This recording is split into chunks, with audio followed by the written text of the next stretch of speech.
The diner smelled of coffee, pancakes, and faint nostalgia, the kind of place where the neon sign flickered outside and the jukebox still played old songs nobody listened to anymore. The evening light came in soft slants through the dusty blinds, turning everything gold and quiet. In the far corner, at the booth by the window, a girl sat alone. Her name was Isabella Marino. She looked delicate, almost fragile, pale skin, soft brown hair tied in a simple braid, a gray hoodie too big for her frame. She wasn't scrolling her phone or looking around like most teenagers did.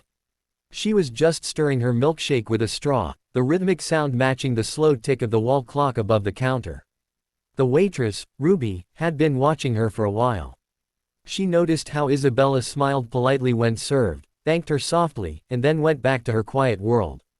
There was something about her, not sadness exactly, but stillness. Like she was used to silence. The bell over the diner door jingled suddenly, and the piece shattered. Two boys entered, both loud, both trying too hard to look tough. Locals, the kind Ruby always worried about when they got bored. One of them, Kyle, tall and broad with a varsity jacket that still smelled of sweat and arrogance, led the way. The other, Derek, was shorter, wiry, with a smirk that never left his face. They dropped into a booth nearby, laughing too loudly, joking too crudely. After a few minutes, Kyle's eyes drifted toward Isabella's corner. She hadn't looked up once. That annoyed him for reasons even he didn't understand. "Hey," he said loudly, his voice cutting across the diner, "you always this quiet, sweetheart?" Isabella didn't look at him. She kept her gaze on her milkshake, pretending she hadn't heard. Derek snorted. "Yo, Kyle, I think she's ignoring you, man." The two of them exchanged grins, that dangerous teenage mix of insecurity and cruelty. Kyle stood, swaggered over, and slid into Isabella's booth without asking. His body language screamed dominance, his voice dropped low and mocking. "What's your name, huh? You too good to talk to people. Think you're better than us." Still, Isabella said nothing. She turned her head slightly, eyes calm but unreadable. They were the kind of eyes that didn't challenge, yet didn't fear either. "Hey," Derek added, coming to stand beside her, "we're talking to you. You deaf or something?" The diner grew quieter. A few customers looked up, sensing trouble. Ruby wiped her hands on her apron and hesitated behind the counter. She wanted to step in, but she also knew Kyle's father was a local cop. The kind who made life hard for people who crossed his son. Isabella finally spoke, her voice soft but steady. "Please. I just want to finish my drink." Kyle laughed, shaking his head. "Oh, she talks. Thought you were mute." He leaned closer, his breath heavy with soda and ego. "You think you're better than me, huh?" "No," she said simply, without meeting his eyes. Her calm made him feel small, and he hated it. The kind of hate that burns hot and fast. Before he could think, his hand shot out. The smack echoed sharply, turning every head in the diner. The sound was wrong, it didn't belong there, in that cozy little space of chatter and coffee cups. Ruby gasped. An old man at the counter muttered, "Hey now, that's enough," but didn't stand up. Isabella's face turned with the force, her cheek bright red. The straw in her milkshake stopped moving. Slowly, she looked back at him, not crying, not shouting, just looking. And there was something in that gaze that made Kyle's heart stumble for a moment. Cold. Too cold for a girl that young. Derek, nervous laughter spilling out, slapped the back of Kyle's shoulder. "Damn, man," she didn't even flinch. He bent closer to Isabella and sneered. "What's wrong, princess?" "Got nothing to say now." Her eyes flicked up once more, and for the briefest second, there was pity there. Pity for them. "Please," she whispered, "stop." But the boys were too far gone in their performance, feeding off each other's stupidity. Derek chuckled. "Maybe another one'll wake her up." Before Ruby could reach the phone, his hand swung, another crack of skin on skin. Isabella's braid slipped forward as her head turned, but she didn't move. Didn't cry. Didn't even breathe for a second. And then, the sound of engines. Low, synchronized, like thunder rolling through the street outside. Heads turned toward the diner's front window. Ruby frowned, wiping her hands nervously. Outside, 6 black cars were pulling up in perfect formation. Shiny, tinted, expensive, the kind of cars that didn't belong in a small-town diner parking lot. Derek noticed, chuckled nervously. "What's this, a funeral or something?"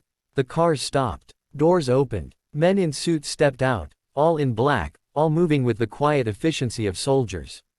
One by one, they entered the diner, filling the doorway like a shadow swallowing light. The air shifted, the kind of tension you can feel in your bones. Kyle's grin faded. What's going on? The men didn't answer. They moved aside as another figure appeared behind them, tall, imposing, in a gray overcoat. His shoes shined like mirrors, his hair slicked back with precision. He wasn't yelling, wasn't rushing. He didn't need to. Power followed him like gravity. The diner fell into silence. Even the jukebox seemed to stop. The man's eyes swept the room once, sharp, dark, calculating, until they landed on Isabella. For a moment, everything about him softened. "Princessa," he said quietly, his voice smooth and cold as glass, "who touched you?" The boys looked at each other, frozen. Ruby took a step back, her hand over her mouth. Isabella rose slowly, her cheek still red but her posture calm. She didn't look at her father right away, she looked at the two boys who had hit her. Then, she turned to the man in gray. She lifted a small hand and pointed. The boys' faces went pale. The man exhaled through his nose, a sound that was almost like a sigh, but not quite. Behind him, the suited men shifted, like wolves waiting for a signal.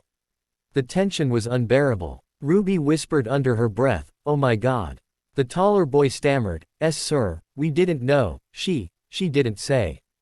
But the man wasn't listening to them. His gaze was still on Isabella, his expression unreadable. "Are you hurt?" he asked her softly. She shook her head once.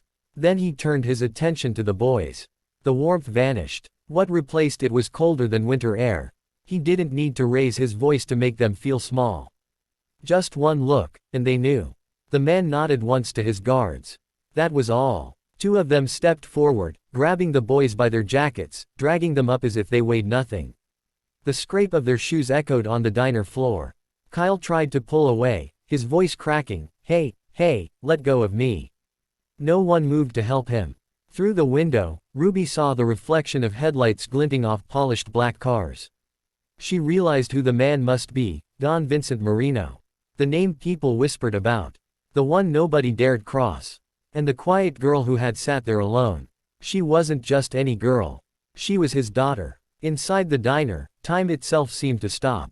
Isabella stood there quietly, eyes lowered again, milkshake half finished on the table, the same calm girl as before. But now everyone understood why silence had always followed her. The air outside the diner had turned heavy. The sun was dipping behind the rooftops, painting the sky a deep orange that slowly bled into purple. The last few rays caught the glossy black cars lined up across the parking lot, engines still humming low, like beasts waiting for a command. Inside, the two boys were frozen where they stood.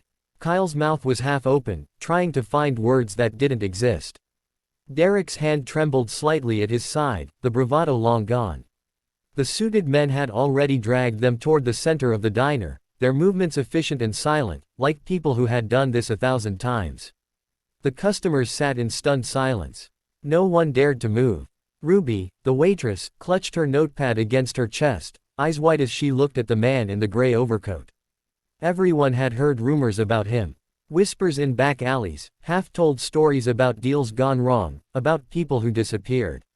Vincent Marino, the name that made grown men careful. And now he was standing in her diner, calm, precise, terrifying. He stepped closer to his daughter, ignoring the frightened murmurs around him. The world seemed to narrow to just the two of them. His shoes clicked softly against the floor, the sound almost hypnotic. "Are you hurt, Bella Mia?" he asked gently, his accent smooth, words rolling like velvet over a knife's edge. Isabella shook her head slowly. Her voice, when it came, was quiet but steady. "I'm okay, Papa. They didn't know who I was." Vincent's lips curved into something that might have been a smile, but there was no warmth in it. "No," he murmured, "they didn't. But they should have known how to treat a lady. That doesn't require a name." He turned his gaze toward the two boys. His eyes were dark, not angry, but cold, assessing, like a judge who had already decided the verdict. Kyle stumbled to find his voice. Sir, we didn't mean to." "She didn't." Vincent lifted a hand, and Kyle stopped mid-sentence. Even his breath seemed to catch. "Stop," Vincent said softly. When you speak, you waste my time. When you hit my daughter, you wasted your lives. A murmur rippled through the diner. Ruby pressed a hand to her mouth to stop a cry. The old man at the counter whispered a prayer under his breath. Derek tried to take a step back, but the man holding him tightened his grip. Please, Derek said quickly, voice cracking. We didn't know. She didn't tell us who she was. We were just messing around. Please, sir, we didn't mean anything by it. Vincent's head tilted slightly. His tone stayed perfectly calm. You think it matters if you knew who she was? He took a step closer, his presence filling the room like a storm cloud. What if she wasn't my daughter? Would it be any different? Would you feel sorry then? Neither boy answered. They couldn't. Vincent's eyes flicked toward one of his men, a tall, bald man with a scar running across his cheek. Franco, he said quietly. Take them outside. Papa, Isabella's voice broke the silence. Vincent turned back to her instantly. The steel in his face softened just a fraction. She looked small standing there under the diner's yellow light, her hand resting on the edge of the table. They didn't know, she said again, more firmly this time. I don't want blood, not for this. He studied her for a long moment, the silence stretching.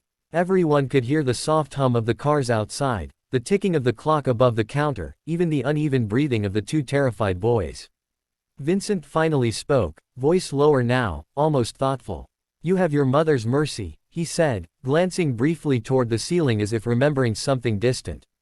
But mercy, cara mia, can only be given by the strong. He turned to Franco. Teach them respect, but leave them breathing. The boys sagged with relief, but their faces remained pale as marble. The men dragged them outside, the glass door swinging shut behind them with a soft chime. The diner stayed silent, every pair of eyes glued to the window as the shadows of the men moved under the fading light. The sound of car doors opening, muffled voices, a brief scuffle, then stillness.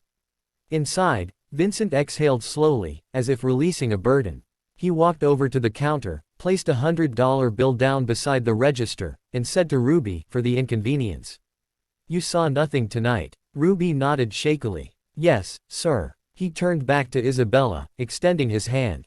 Come, Princessa. You don't belong in places like this. She hesitated, glancing at the milkshake on the table, half finished, the straw still leaning against the rim. I like places like this, she said softly. They're quiet. Vincent smiled faintly. Quiet is good. But quiet is not safe. He placed his hand gently on her shoulder, guiding her toward the door. As they stepped outside, the evening breeze caught her hair, lifting the braids slightly. The men stood beside the cars in silence, heads bowed slightly as Vincent passed. The two boys were on their knees by the curb, hands shaking, eyes down. Their jackets were rumpled, a few bruises already darkening their skin, but they were alive. Vincent stopped beside them. Look at her, he said quietly. Look at the girl you struck. They hesitated until Franco forced their chins up. Isabella met their eyes, not with anger, but with an expression so calm it was almost unbearable. Next time, Vincent said, remember this face. Not because she is my daughter, but because she is a person.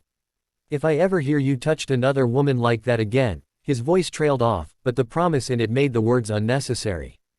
Kyle's voice trembled. Why yes, sir. We swear. Vincent nodded once. Good. He looked at Franco. Let them go. The boys stumbled away, half running, half limping into the growing dark. The men returned to their cars. The engines started one by one, the low growl echoing across the empty street. Vincent opened the door for his daughter, helping her into the back seat. For a moment, before stepping in, he turned his gaze back toward the diner, the windows glowing warm against the twilight. He could see Ruby still standing by the counter, frozen like a ghost. As he slid into the car beside Isabella, he said quietly, You didn't cry. She looked out the window, watching the road stretch ahead.